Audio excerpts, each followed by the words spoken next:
For Math 341 portfolio project, I'll be solving problem 10 from problem set 10, derive a formula for x. So A wants us to derive a formula for x using x squared plus px plus q equals 0. And we're going to do this by completing the square.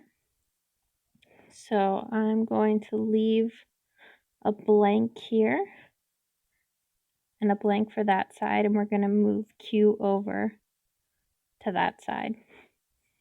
And then in order to get what goes here to make a squared, we're going to divide p by 2 and then square it.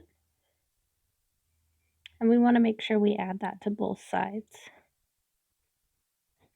So we end up with p squared over 4 minus q on one side, and the other side is x plus p over 2 all squared.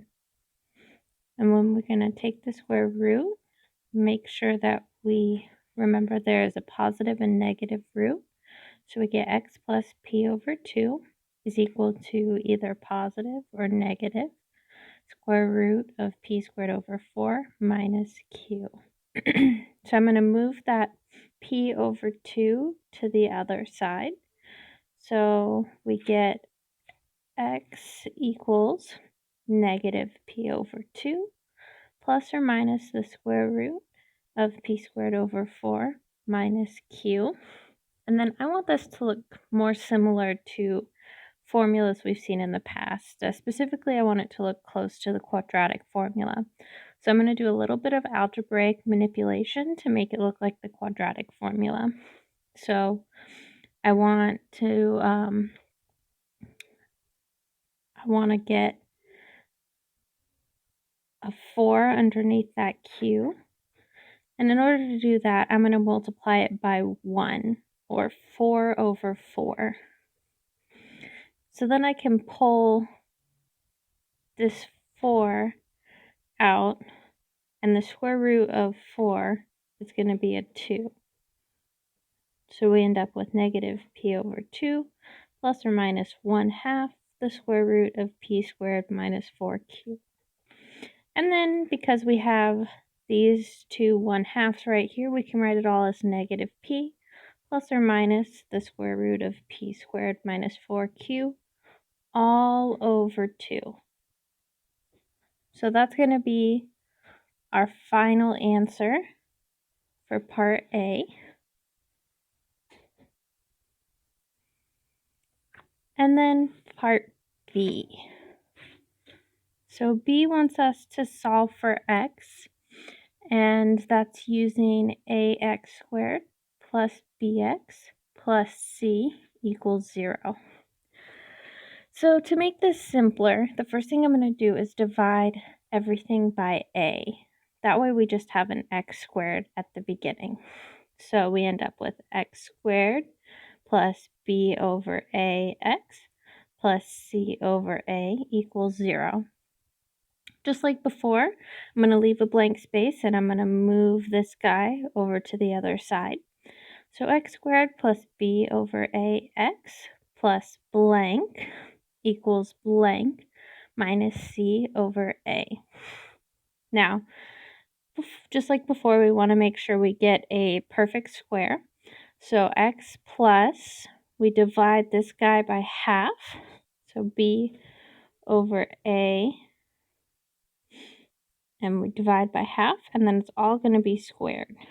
So b over 2a squared, and we want to make sure that we add that to both sides. So that's b over 2a all squared. So we end up with b over 2a squared minus c over a.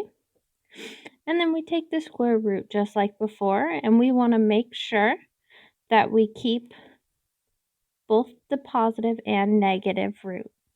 So x plus b over 2a is equal to positive and negative square root b over 2a squared minus c over a. Now I'm going to move this guy to the other side. So we'll subtract it from both sides and get negative b over 2a plus or minus the square root of, and I'm going to distribute this squared now. So b squared over 4a squared minus c over a.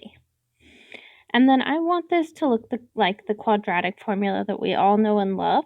So I'm going to do a little bit of algebraic manipulation, just like I did in the part A. So I want to be able to take this 4a squared out. And in order to do that, I need to get a 4a squared on the bottom here. So I'm going to multiply by 1, just like last time, 4a over 4a times c over a. And that's going to give me exactly the number I want. So I've got b squared over 4a squared minus 4ac over 4a squared. Now I can take these and take them out of there. So we've got square root of 1 over 4a squared is equal to 1 over 2a. So I get negative b over 2a plus or minus 1 over 2a times the square root of b squared minus 4ac. And we're very close to being done, but I want this to look just like the formula that we've seen before. So we can actually move these guys to the nice bottom of a giant fraction. So we've got negative b plus or minus b squared minus 4ac. That's all going to be over 2a.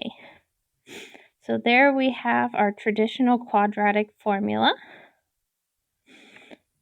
So x equals negative b plus or minus b squared minus 4ac all over 2a.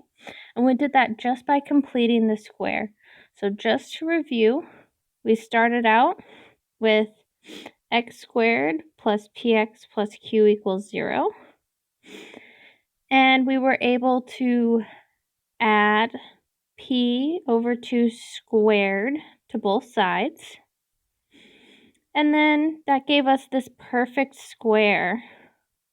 And so we took the square root of both sides, keeping in mind that we've got a positive and negative when we take the square root.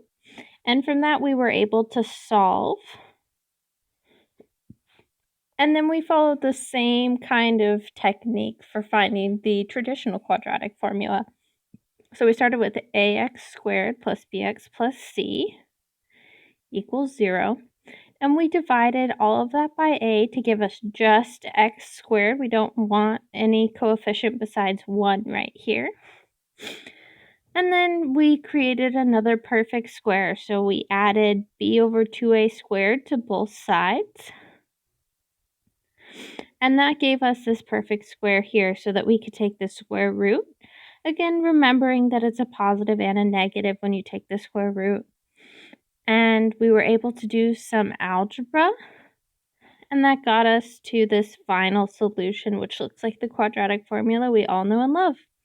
So that was problem 10 from problem set 10 for Math 341 for my portfolio final project.